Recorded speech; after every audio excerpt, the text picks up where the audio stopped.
অনেকেই চেষ্টা করেছি, বিভিন্ন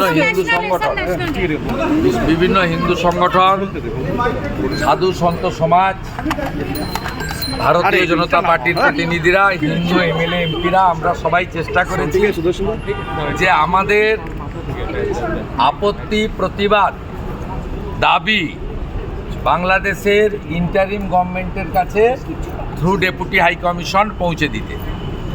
এরা যেভাবেই হোক আমাদেরকে সোমবার থেকে অ্যাভয়েড করেছেন এবং মমতা ব্যানার্জি তার পুলিশকে লেলিয়ে দিয়েছিলেন এখানে হিন্দুদের উপরে বেপরোয়া লাঠিচার্জ করতে। মঙ্গলবার দিন যে আক্রমণ পুলিশ করেছে, লজ্জা লাগে। মোল্লা ইউনুসের পুলিশ যা, মমতার পুলিশও তাই। 10 জনের বেশি আহত হয়েছে, নাক ভেঙেছে, সাধুকে মেরেছে শিবাজি মহারাজ সহ লাল বাবা। 19 জনকে গ্রেপ্তার করেছিলেন, 7 জন মহিলা আগে জামিন পেয়েছিলেন। আজকে 12 জনকে আবার কোর্টে তোলা হয়েছে, তার ফলাফল এখনো কোর্টের আমি পাইনি। আমরা ডেপুটি হাই কমিশনারকে বলেছিলাম আজকে যদি মিট করবেন ভালো, না মিট করলে 10,000 লোক নিয়ে এসে বসবো।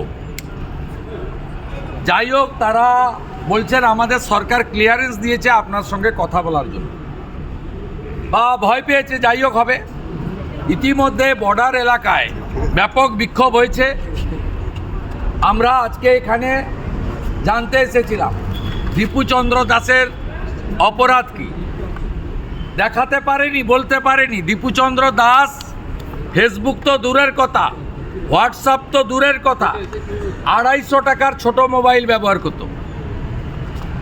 সম্পূর্ণভাবে ধর্মীয় স্লোগান দিয়ে বাংলাদেশকে হিন্দু শূন্য করার জন্য তাকে মেরেছে এবং পুলিশের হেফাজত থেকে ওই জিহাদি জঙ্গিদের হাতে তুলে দেওয়া হয়েছে।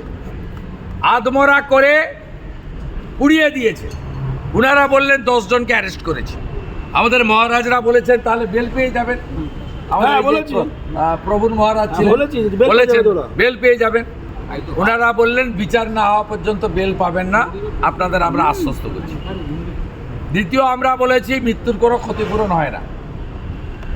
আপনারা ক্ষতিপূরণ কি করছেন না? রাষ্ট্র দায়িত্ব নিয়েছে ওনার পরিবারে। আমরা কি দায়িত্ব নিয়েছেন পাবলিকলি জানান, আমাদের নাইবা জানাবেন। আমরা পরিষ্কার বলেছি যেটা বন্ধ হবে কবে, বন্ধ হবে কবে, হিন্দু নির্যাতন বন্ধ কবে হবে।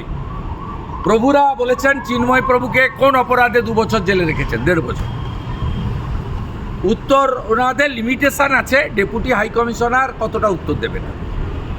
তবুও অনেকগুলো কথায় উত্তর দিতে পারেননি।